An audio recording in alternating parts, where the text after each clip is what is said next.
আজ ইডি দপ্তরে হাজিরা দিলেন চন্দ্রনাথ সিংহ। এদিন সকাল 10:30টা নাগাদ ইডি দপ্তরে হাজিরা দেন কারামন্ত্রী।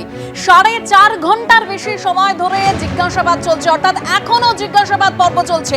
কি তথ্য পাওয়া যাচ্ছে সরাসরি চলে যাবে আমাদের প্রতিনিধি প্রকাশ সিনহা রয়েছেন আমাদের সঙ্গে। প্রকাশ,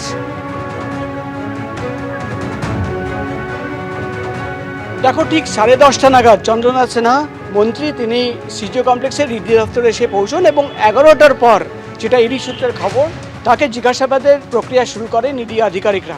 4 ঘন্টা হয়ে গেছে তাকে জিজ্ঞাসাবাদ করা হচ্ছে। মূলত যে তথ্য ইডি তরফে কোর্টে পেশ করা হয়েছিল, তোমার মনে থাকবে যে চন্দ্রনাথ সিনহা এবং তার স্ত্রীর অ্যাকাউন্টে কোটি কোটি টাকা জমা পড়েছে। নগদ টাকা জমা পড়ার অভিযোগ ইডি তরফে আনা হয়েছিল এবং চন্দ্রনাথ সিনহা তিনি দাবি করেছিলেন যে তিনি কিন্তু যে চাষ জমিতে চাষ হয় এবং যেখান থেকে নগদ টাকা আসে সেই টাকা নিয়েই কিন্তু সেই টাকা জমা করা হয়। পাশাপাশি ইনকাম ট্যাক্স ডিসক্লোজার স্কিমে একটা সম্পত্তি এবং বিপুল অঙ্কের একটা টাকার সম্পত্তির ডিসক্লোজার করা হয়েছিল। সেই সম্পত্তি কিভাবে কেনা হয়েছিল, সেই টাকা কোথায় থেকে এসেছিল এবং সম্পত্তি কেনার সময় নগদ টাকা দিয়ে সম্পত্তি কেনা হয়েছিল নাকি ব্যাংকের কোনো ট্রানজ্যাকশন ছিল, এই যাবতীয় তথ্য কিন্তু তার কাছ থেকে জানতে চান ইডি আধিকারিকরা। তোমার মনে থাকবে চন্দ্রনাথ সিনহার বিরুদ্ধে যে চার্জশিট জমা পড়ে প্রাথমিক নিয়োগ দুর্নীতি মামলায়, সেই চার্জশিট জমা পড়ার কয়েকদিন পরেই ইডির তরফে আবেদন করা হয় যে তারা চন্দ্রনাথ সিনহা, মন্ত্রী চন্দ্রনাথ সিনহাকে নিজেদের কাস্টাডিতে নিয়ে তাকে কিন্তু জিজ্ঞাসাবাদ করতে চান।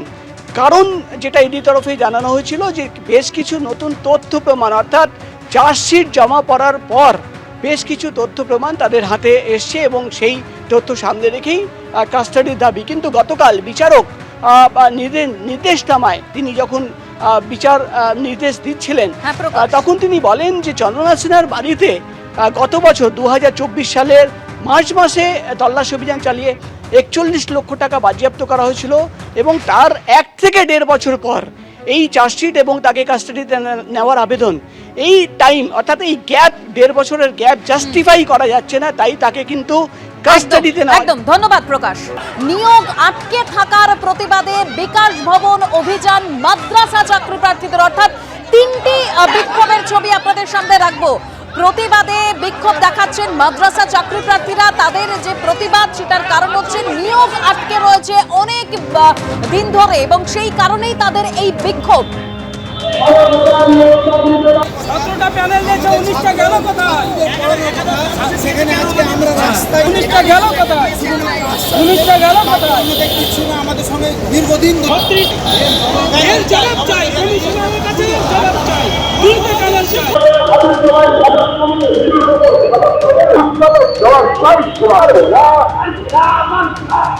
মাদ্রাসা চাকরি প্রার্থীদের বিক্ষোভ এবং তা নিয়ে আমরা চলে যাবো আমাদের প্রতিনিধি কৃষ্ণেন্দু অধিকারীর কাছে। কৃষ্ণেন্দু,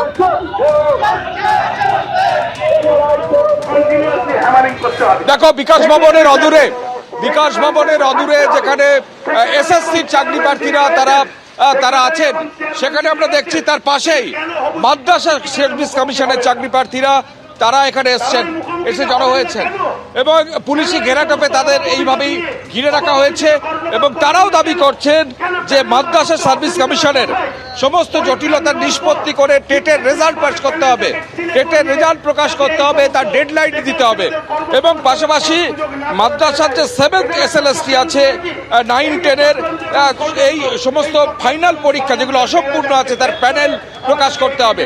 এই দাবি নিয়ে তারা আজকে এই বিকাশ ভবনের সামনে আসছেন। আমরা দেখতে পাচ্ছি বিভিন্ন রঙের পোস্টার, বিভিন্ন তথ্য সম্বলিত পোস্টার, তাদের বক্তব্য তাদের রেখে তারা বলছেন দ্রুত কেস মিটিয়ে রেজাল্ট প্রকাশ